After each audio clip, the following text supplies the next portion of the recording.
এই যে আমরা প্রাইভেট কারে যাচ্ছি, আর দেখুন এই যে গরিবরা কিভাবে যায় ঈদে।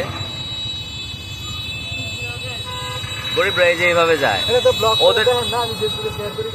ওরা এই যে ভ্যানে চড়ে যায়, ঠিক আছে, দামি রেশমি শাড়ি পরে এই লেচা মাইরা যাইতেছে টাকা বাঁচাবার লেগা। আসলে বিষয়টা এরকম না, আপনারা যেটা ভাবতেছেন এরকম না, সবাই নিতান্তই অসহায়, এরা আসলে গাড়ির অভাবে, ঠিক আছে। আর আমরা যে প্রাইভেট কারটা নিছি সেটার বর্ণনাটা একটু পরে দিচ্ছি। এটা আমরা রিজার্ভ করে নিছি প্রাইভেট কারটা, আর এখানে এদের টাকা থাকা সত্ত্বেও এরা আসলে কোনো গাড়ি পায় নাই। গরু ছাগলের মতো, মানে গরু ছাগল যেভাবে যায় মোটামুটি একই অবস্থায় এরা বাড়িতে যাচ্ছে ভাই। তো দেখেন আসলে মানুষ কতটা অসহায়।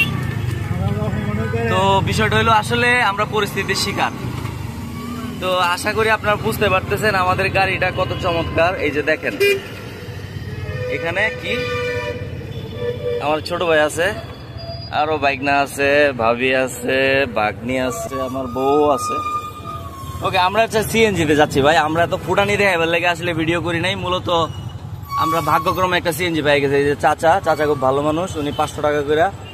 আমরা রাজেন্দ্রপুর চৌরাস্তা থেকে যাচ্ছি হচ্ছে ময়মনসিংহ পর্যন্ত। ধন্যবাদ।